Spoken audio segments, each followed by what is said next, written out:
everyone! Welcome back to 6-7 Podcast. I am Lay together with Keisha, Nicolo, Hannah, and Grace.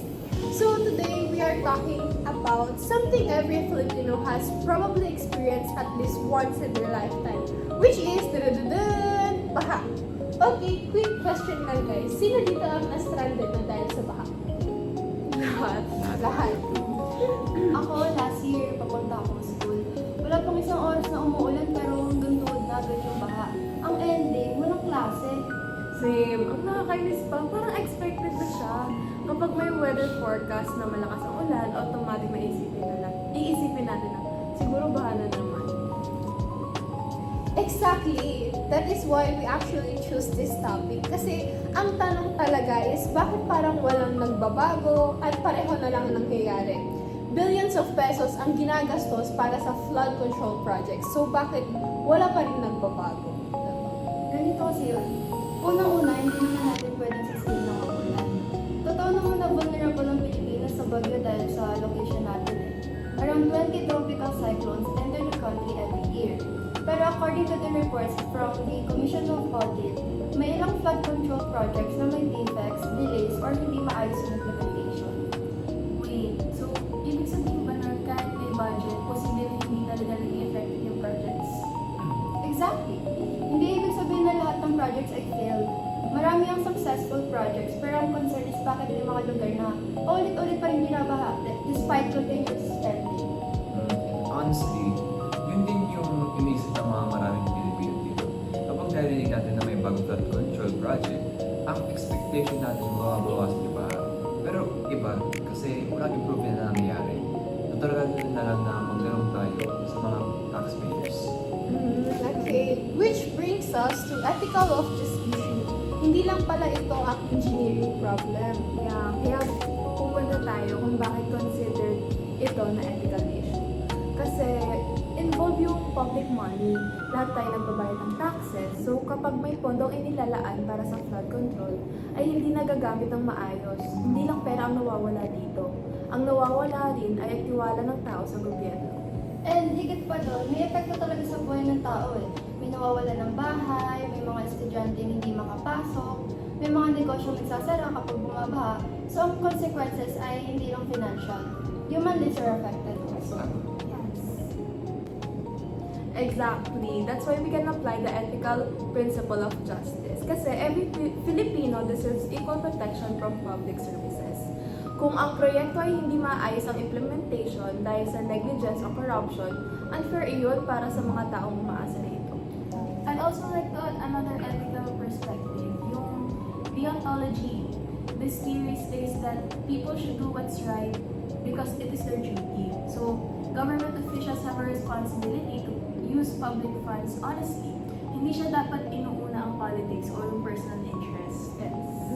Okay, so in short, you're saying na this isn't just about breaking rules, it's about feeling a moral responsibility.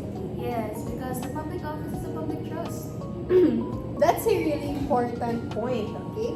Now, let's talk about solutions. Hindi naman pwedeng puro problema lang naman ang pinag-uusapan natin dito, di ba? Tama. If you think about ethical interventions, syempre unang mo dyan yung transparency. Kaya dapat madaling makita ng mga publiko kung saan napupunta yung pera natin. Parang public dashboards. Yes, tama. Kasi kung accessible ang mga project updates, mas madaling ma-monitor ng mga citizens. And second, stronger inspections. Dapat siguradong effective talaga yung project at hindi matapos lang dahil sa ribbon cutting. And I think citizens also have a role. Hindi pwedeng iasa ang lahat sa government. Kapag may illegal dumping ng basura o baradong drainage, we should report it. Tama. And flood control isn't just about infrastructures. It's also about responsible citizens. Bawat tayo magtapon dito, tapon lang dyan, basta-basta. Okay, so bago tayo magtapos, gusto ko lang itanong sa inyong lahat na napag-usapan natin ang baha, flood control projects, at accountability. Pero, kung titingnan natin ito sa mas malaking larawan, ano nga ba ang pinapakita nito tungkol sa relationship ng ethics at politics sa Pilipinas? No? For me, pinapakita nito na ang politics is more than just elections or campaign promises.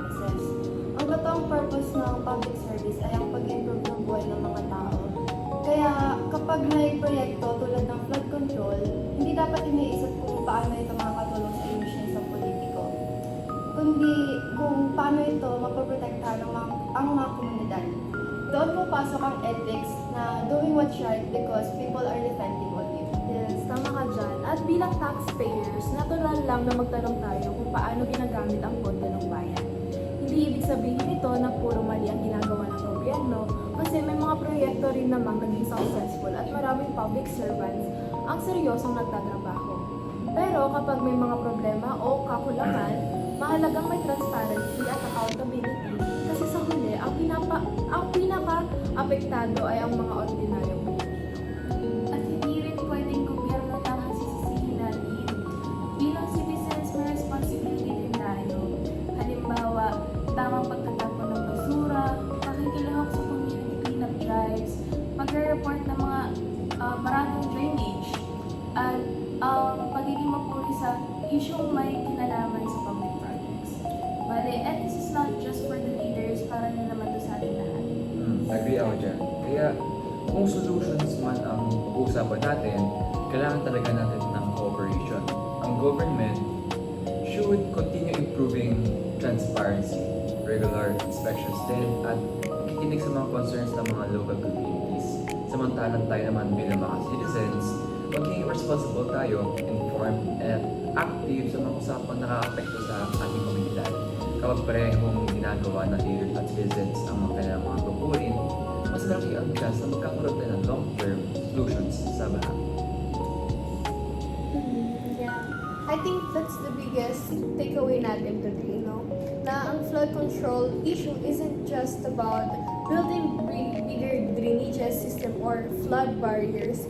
It's also about ethical leadership, responsible governance, and active citizenship. Okay, so sa huli, ang magandang pamahalaan ay hindi lang nasusukat sa dami ng natapos na proyekto, kundi kung sa paano nito napabuti at naprotektahan ang buhay ng mga tao. At bilang mamamayan sa community natin, may papel din tayo na pagbabantayan or pakikipaglahok at pagtulong para magkaroon ng mas ligtas at mas magandang komunidad. Dahil kapag nagtutulungan ang gobyerno at mamamayan, nagiging possible at tunay ang pangmatagalang solusyon sa mga problemang tulad ng pagbaha. And I like that. So, after everything na napag-usapan natin, isang bagay lang yung naging klaro. Flooding isn't caused by rain alone. It's also influenced by governance, accountability, and how responsibly both leaders and citizens perform their roles. And maybe that's the biggest takeaway today. And solving flood isn't only about building bigger canals. It's also about building better governance. And yun lang. Thank you for joining, and we'll see you on our next episode. Bye-bye!